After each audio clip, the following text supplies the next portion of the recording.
Magandang umaga mga kalyabi. So pinabalik ko na lang itong Nissan Sentra GX. So ito naman, nung una namin ginawa ay linis ng throttle, palit na spark plug. So nga, may maagam ako dito sa coil nya. So wala nga lang akong pamalit. So hindi nga pwedeng na ibang part number dito na hindi magkapareho. So magkakaroon ng kick engine kung hindi magkapareho ang part number ng ignition coil. So pinadala niya ito.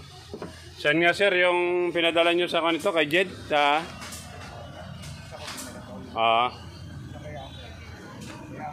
Uncle.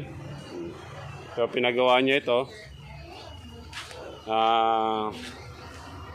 Si Sir Sid, ang ginagawa niya talaga doon ay puro Nissan. So salamat at nakausap ko naman kahapon.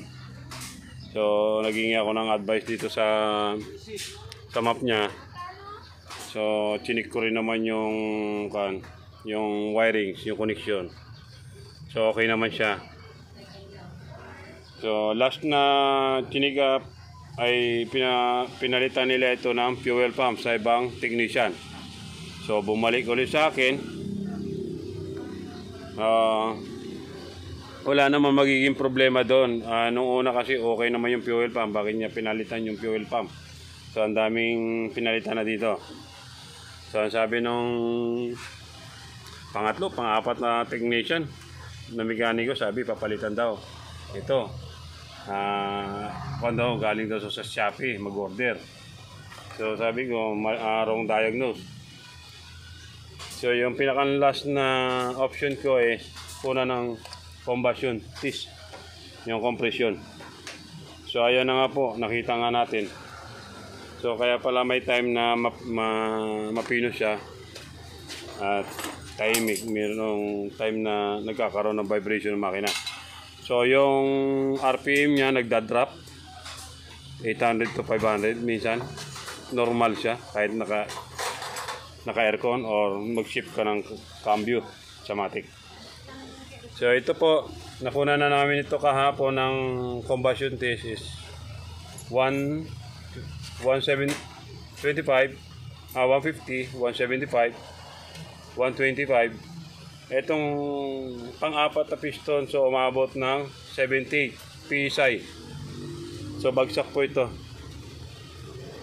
So may paraan tayo na makuha siguro to, or either nababara natin ng kerosene or langis. So hindi natin nakikita yung engine valve dun sa loob. So makikita man natin kung may tama yung engine valve, yung labi, or malalim, or nagkaroon ng carbon. So pinakanloob po nito, so ginamitan ko na siya ng monitor. Hindi ko na nga lang nakuna ng video. So minsan kasi pag maraming pumapasok na customers, hindi ko na alam kung alin yung uunahin kong gagawin. So babaran ko muna po ito. So wala namang lumalabas sa scan na or na sira yung coil or nagkakaroon ng misfire. So wala naman. So bagsak tong piston number 4 at ito. So ito pasok pa naman sa 125. Ito talagang 70. Ang gagawin ko nito, kung makukuha sa babad o ikukuha natin ng kerosene. Dalawa lang naman to, mauwi sa top overall. So pipilitin natin hindi mauwi sa top overall ito.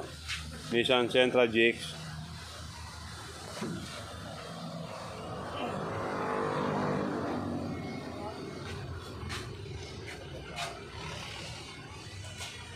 Ayan si Sir, ilang beses na rin niya dinala sa ibang kwan. So dito pa rin talaga niya, kasi nung time kasi, nasa Manila ako, may ginagawa na doon. So natakot siyang ibigay ng malayo, so napilitan niyang ipagawa sa iba. So ang naging desisyon ng isang mekaniko ay pinalitan ng fuel pump. So hindi naman doon ang naging problema. So basic muna po ako dito ang ginawa ko para ma-check lahat. Sinig ko yung coil, spark plug, throttle. So wala. So pinadala naman siya ni Sir Jid ng Nissan. So nakausap ko naman siya kahapon.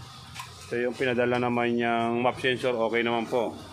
So nung sinupak namin, wala rin pagbabago. Kaya nga chinik po namin tong combustion test ng bawat piston ko. Maraming salamat po. Follow YouTube, Facebook.